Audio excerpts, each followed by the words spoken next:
안녕하세요. 결혼한 지 3년 차에 아이는 없는 30대 여성입니다. 결혼이라는 게 저랑 남편 둘 사이만 좋다고 좋은 게 아니네요. 시어머니의 무리한 요구 때문에 결국 남편과도 틀어지고 이렇게 이혼까지 하게 되었습니다. 친구들과의 모임에서 어쩌다 옆자리에 앉아있던 남편과 인연이 닿아 연애를 시작했고 결혼까지 하게 되었습니다. 당시에 저는 결혼을 생각할 나이였지만 남편이 제게 청혼을 해왔을 땐 저도 생각이 많았고 이것저것 계산도 해야 했습니다.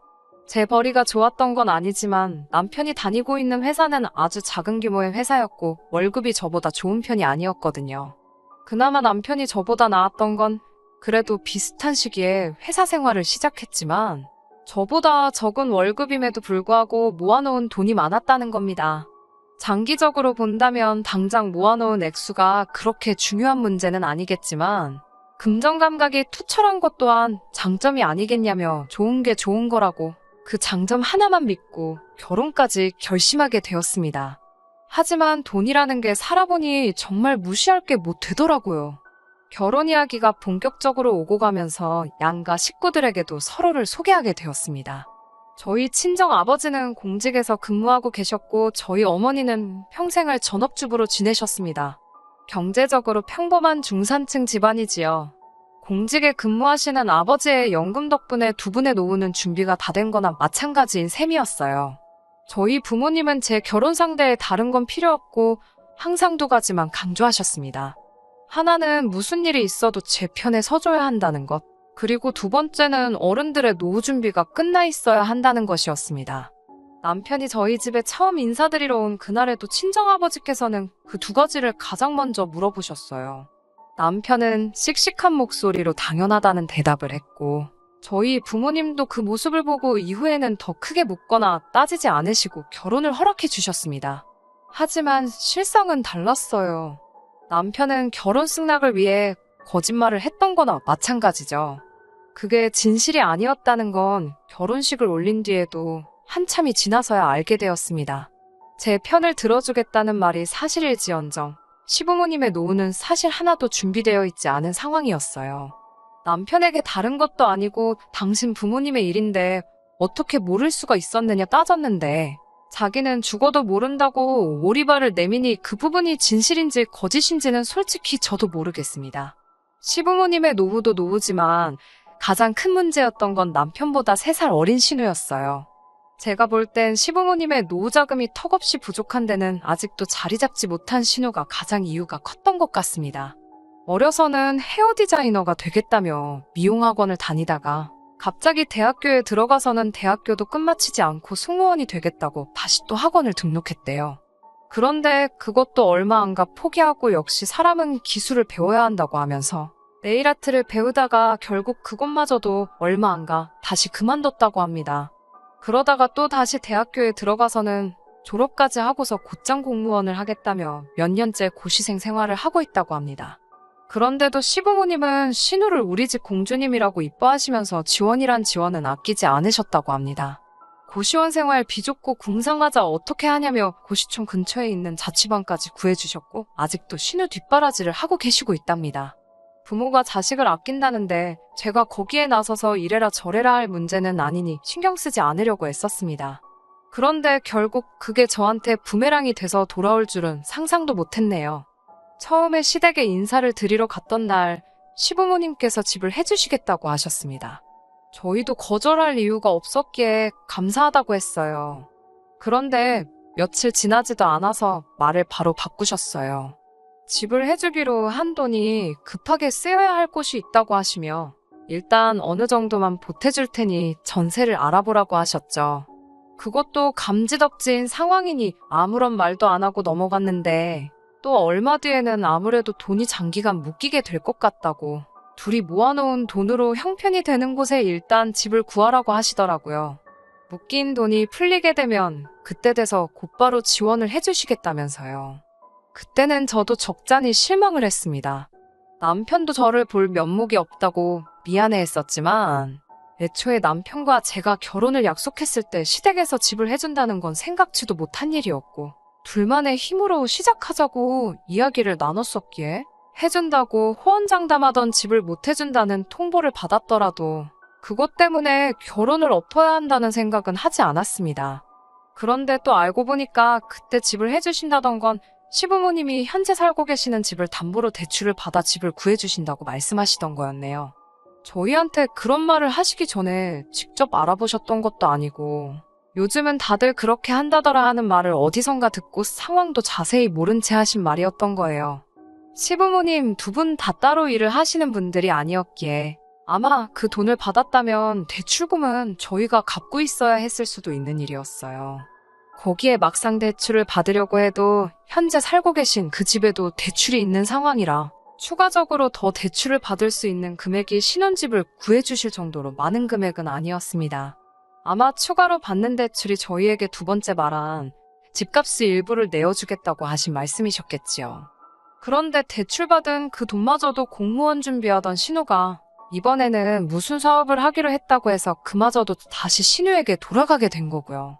자초지종을 알고 나니 차라리 모르는 게 나았겠다 싶을 정도로 머리가 아파왔어요. 남편에게 이런 말이 어떻게 들릴지 모르겠지만 시부모님 재산 상황이 도대체 어떻게 되는 거냐고 알고 있는 걸 전부 말하라 물었습니다.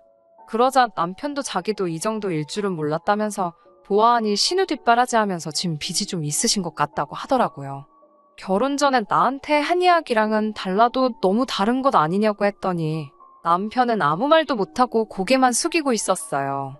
이미 시작한 결혼 생활인데 물을 수도 없는 일이고 단지 시부모님 빚에 전화 남편을 이유로 생긴 빚은 하나도 없으니 절대로 어떻게 해달라고 해서도 안 되고 알아서 해줘서도 안 되는 거라 말했습니다. 시댁과 어떤 일이로든 돈으로 얽히는 일만 없게 하자고 약속까지 했어요. 남편도 제가 하는 말이 맞다고 자기도 그렇게 해줄 이유가 없다면서 그런 일은 앞으로 없을 테니 걱정 붙들어 매라고 자신있게 이야기했고요. 몇 번이고 제 말대로 하겠다는 남편의 약속을 저는 철석같이 믿고 있었습니다. 시부모님의 지킬 수 없는 약속 때문에 신혼집을 따로 구하지 않고 임시거처로 아파트를 월세로 빌려 지내고 있었는데 일단 급한 대로 남편이 모아놓은 돈만 가지고 작은 빌라를 전세로 구해 들어가게 되었습니다. 친정부모님이 시댁에서 집을 해준다더니 왜 그렇게 급하게 이사를 가냐는 말에는 월세로 내는 돈은 버리는 돈 같아서 조금 그렇다고 둘러댔고 나중에 시간이 지나서는 남편과 저의 벌이 합치면 양가 부모님 도움 없이도 자리 잡을 수 있을 것 같다고 그냥 저희 둘만의 힘으로 살아보겠다고 말씀드렸어요. 전셋집을 구하면서도 대출받고 싶은 마음이 굴뚝 같을 정도로 예산이 빠듯했기 때문에 혼수를 많이 생략했는데 친정부모님께서 그럼 혼수라도 다 해주고 싶다고 그건 어떠냐고 하셨지만 남편이 괜히 기죽을 것 같다는 생각에 그마저도 제가 거절했습니다. 시댁의 지원은 없었던 일이나 마찬가지였지만 새 집을 구할 때도 여전히 남편이 모아놓은 돈으로 대부분 해결이 가능했기 때문에 그냥 둘이서 잘 살아보자 다짐하고 저희들 힘으로 잘 해보고자 하는 생각이었어요. 비록 전세이긴 했지만 그래도 양가 어른들을 모시고 집들이도 했습니다. 일정 조율이 어렵기도 하고 어색한 분위기 때문에 불편하실 것도 같아서 따로따로 모셨습니다. 친정부모님은 원래 시작하는 부부들은 고생 좀 해도 된다고 하시면서 그래도 둘이 이만큼 해놓고 산다 하니 기특하다 하셨습니다. 하지만 시부모님의 반응은 달랐습니다. 이런 코딱지만한 집에서 어떻게 사냐면서 그러니까 고집 부리지 말고 친정에서라도 도움 좀 받지 그랬냐 하시더니 그냥 당신들 집에 들어와서 살라고 할 걸 그랬다고도 하시며 자꾸 듣기 싫은 소리만 하시더라고요. 게다가 제가 뒷이야기를 안다는 걸 모르셨는지 돈을 어디다 투자를 했는데 그 돈이 묶여가지고 집을 못 사줬다면서 또 쓸데없는 변명을 늘어놓으시는 거예요. 체면치레로 하시는 말씀 같긴 했지만 엄연히 거짓말인데 아무렇지 않게 하시는 그 모습이 어이없었어요. 그 이후로 이혼을 결심하기까지 정말 열심히 살았습니다. 아무리 제가 돈을 잘 번다고 해도 남편 수입이 워낙 적기도 하고 불안정하다 보니 마음을 편히 가질 수가 없었습니다. 저는 못해도 5년 내로 작은 아파트라도 사서 전세살이를 끝내고 싶었고요. 그래서 정말 절약하며 살았습니다. 다행히 남편도 알뜰한 편이라서 그 때문에 서로 마음이 상하거나 하지는 않았어요. 남편은 그달그달 벌어온 돈을 저에게 전부 주었고 그럼 저는 그 돈에서 딱 50만 원만 빼서 생활비에 썼습니다. 제가 번 돈에서도 똑같은 금액을 빼서 생활비로 썼고요. 나머지는 가족 행사나 명절이 없으면 전부 모으는 식으로 한마디로 무식하게 돈을 모았습니다. 없으면 없는 대로 안 쓰고 있어도 있는 대로 안 쓰는 방법으로요. 투자 같은 건 꿈도 꿀 수 없었고 목표 금액을 모으면 그때 가서야 한번 시작해볼까 그런 생각을 하던 차였습니다. 그러다 얼마 전이었어요. 평소에 잘 알고 지내던 부동산에서 좋은 매물이라며 하나를 보여줬는데 마음에 쏙 들더라고요. 전세 계약 기간도 끝나가고 잘 됐다 싶었습니다. 전세금을 돌려받고 저희가 모은 돈까지 다 합쳐도 좀 부족해서 추가적으로 대출을 더 받아보려 알아보는 과정에 남편이 저 몰래 월급의 일부를 숨기고 있었다는 사실을 알게 되었습니다. 여기까지만이라면 어찌어찌 이해할 수 있었을 겁니다. 남편이 월급을 저에게 전부 주고 있었고 저는 아끼고 모은다고 남편에겐 용돈을 최소한으로 주고 있었거든요. 남자가 사회생활하는데 비상금 어느 정도 빼돌린 건 눈 감아 줄 만한 일이라고 생각했습니다. 차라리 본인이 필요한데 썼으면 열이라도 안 받았을 것 같은데 남편이 저에게 숨기고 빼돌리고 있던 돈의 대부분이 전부 시댁으로 들어가고 있었다는 사실을 알게 된 겁니다. 한 달에 40만 원에서 50만 원 사이에 큰 액수가 매 달마다 저도 모르는 사이에 시댁으로 흘러들어가고 있던 거였어요. 제가 최대한 아끼며 산다고 궁상맞다는 소리를 들을 정도로 허리띠를 졸라매서 살아온 건 사실이지만 그렇다고 명절이나 양가 어른들 생신, 어버이날 등등 자식된 도리로 챙겨야 하는 날들을 건너뛴 적 한 번도 없었습니다. 오히려 남편이 자기의 월급을 전부 저한테 주고 있다는 생각을 해서 같은 날에 챙겨드려도 비교적 여유가 있는 친정보다 시댁에 좀 더 신경을 썼어요. 모자라거나 더 드리는 부분을 제가 더 부담하는 식으로 하고 있었습니다. 정황상 남편이 월급의 전부를 저에게 다 보내주고 있다고 믿고 있었지만 제가 돈 관리를 한다고 그 돈을 제 개인을 위해 써본 적은 한 번도 없고 전부 다 적금을 들고 있었거든요. 그런데 남편이 제게는 단 한마디의 상의도 없이 독단적으로 받는 월급을 숨겨 그 일부를 시댁에다가 보내고 있었다는 사실에 실망감을 감출 수가 없었습니다. 그동안 저 몰래 시댁으로 보내준 돈이 결혼한 기간으로 치면 1,000만 원이 넘어갈 정도의 거금이었거든요. 배신감에 소름이 다 끼치더라고요. 퇴근한 남편에게 최대한 차분한 목소리로 이게 어떻게 된 일인지 설명해보라고 했습니다. 그러자 남편이 이제 다 걸려서 어쩔 수 없다고 생각했는지 저에게 솔직히 털어놓더라고요. 시어머니께서 신우 때문에 대출을 받았는데 상환할 능력도 안 되시고 신우는 배째라는 식이라 자기가 보태준 거라고요. 결혼할 때 하나도 도와주시지도 않았는데 어떻게 이러실 수가 있냐고 하니까 미안하다면서 그래도 가족이 힘들다는데 자기도 어쩔 수 없었다고 그러더군요. 남편에게 이건 부부간 신뢰의 문제라고 저한테 물어라도 봤어야 하는 거 아니냐고 따졌습니다. 그러자 소잡아먹은 귀신이 붙은 것 마냥 남편은 입을 꾹 다물고 한마디도 하지 않더라고요. 아마 이때부터 저도 마음속에서 남편에 대한 마음이 조금씩 달라졌던 것 같아요. 사는 게 좀 쪼들리고 고생스러워도 남편과 둘이 언젠간 더 크게 행복할 거라 믿었기에 참고 또 참았던 건데 이렇게 뒤통수를 맞으니 너무 아프더라고요. 그 와중에 시어머니 생신이 돌아왔습니다. 예전 같으면 용돈과 선물을 준비했을 테지만 이번만큼은 그러고 싶지 않더라고요.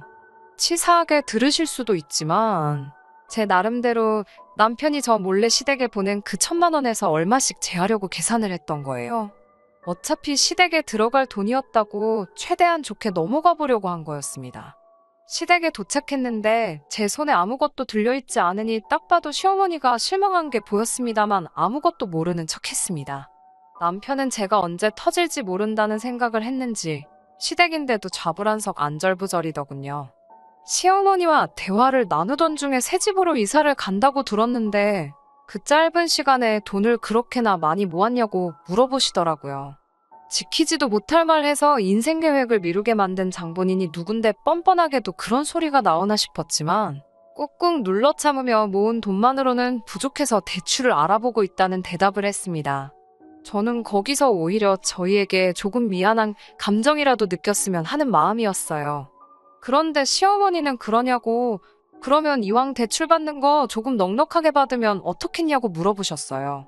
요 최근 들어 주식이니 뭐니 해서 따로 돈 굴리는 게 현명한 방법이라는 말을 많이 들어와서 대출을 많이 받는 편도 생각해보기도 했지만 당시 저도 결혼한 지도 벌써 5년 차에 더 이상 돈 모은다고 자녀 계획을 늦출 수는 없다는 생각을 했고 아이가 태어나면 아무리 짧게 잡아도 반년 가까이는 남편이 외벌이를 해야 하는데 도무지 이자가 감당할 수 있는 수준이 아니란 걸 알고 진작에 마음을 접고 있었거든요.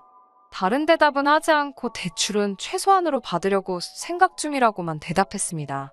그래도 시어머니는 계속 이왕 받는 건데 넉넉하게 받으라는 식으로 저를 자꾸 회유했고요. 신우도 옆에서 요즘은 대출 받는 것도 능력이라고 받을 수 있을 때 최대한으로 받는 게 좋다는 식으로 말을 하더라고요. 내 집 사는데 대출을 제가 필요한 만큼만 받겠다는데도 자꾸 더 받으라는 식으로 나오니 뭔가 다른 꿍꿍이가 있는 게 아닌가 싶어서 슬쩍 의아하다는 식으로 반응했어요. 그랬더니 곧바로 대출을 넉넉히 받으라고 말한 진짜 속내를 이야기해오더군요. 신우가 새롭게 장사를 시작해보려고 하는데 가게를 얻을 돈이 없다면서 보증금이라도 얼마 더 보태주려고 그러신다는 거예요. 그 말을 듣자마자 저는 신우를 보고 한껏 웃어 보였습니다. 신우 가게 차려주려고 지금 저보고 대출을 더 받으라고 하시는 게 진심이냐고 물어봤어요. 시어머니는 살짝 기분이 상했다는 표정으로 뭐 이번에 몫이 좋은 곳을 알아놨다며 신우가 이번에 카페를 하나 시작해보려고 한다고 하시더라고요. 저는 신우가 이번에는 카페를 한다고요? 전에 하던 옷가게 말아먹은 지 얼마나 됐다고 이번엔 카페를요? 하고 비웃는 것처럼 크크대면서 웃었어요. 신우가 자기가 저한테 무시당했다는 걸로 생각을 했는지 옆에서 얼굴이 시뻘개져서 있더라고요. 신우가 못 갚으면 어떻게 되는 거냐고 요즘 이자도 오른다니 어쩐다니 말이 많은데 그거 다 제가 갚아야 되는 거 아니냐고 물으니 대출도 능력이라고 떠들다가 제가 팩폭을 날리니 아무 말도 못하던 신우가 벌떡 커피가 원가율이 어떻고 마진이 저떻고 하면서 어디서 주워들은 걸 저에게 떠들어대며 설명을 하려고 하더라고요. 언니는 회사만 다녀서 실상을 모른다고 하면서 말이죠. 그래서 제가 신우한테 혹시 카페에서 알바라도 해본 경험이나 있냐고 물었어요. 그러니까 대번에 하는 말이 자기가 일할 게 뭐 있냐고 이 대한민국 땅에서 카페에서 일 안 해본 알바생 찾는 게 더 힘들 거라면서 사람을 쓰겠다는 말을 하더라고요. 솔직히 가소롭기 짝이 없었어요.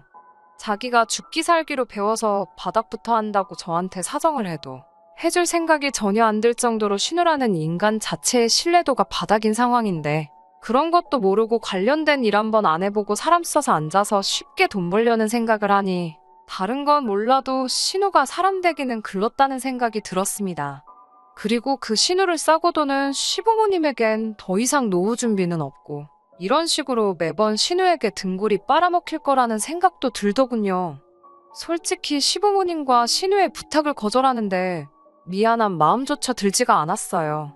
여태까지 신우의 전적이 화려한데 그동안 제가 아무 말도 안 한 건 전부 시부모님 돈으로 자식 뒷바라지 해주신 거여서 아무 말도 안 한 거라고 말했죠. 그래서 해주기로 한돈 안 주셨어도 아무 말도 안 했던 거였다고요.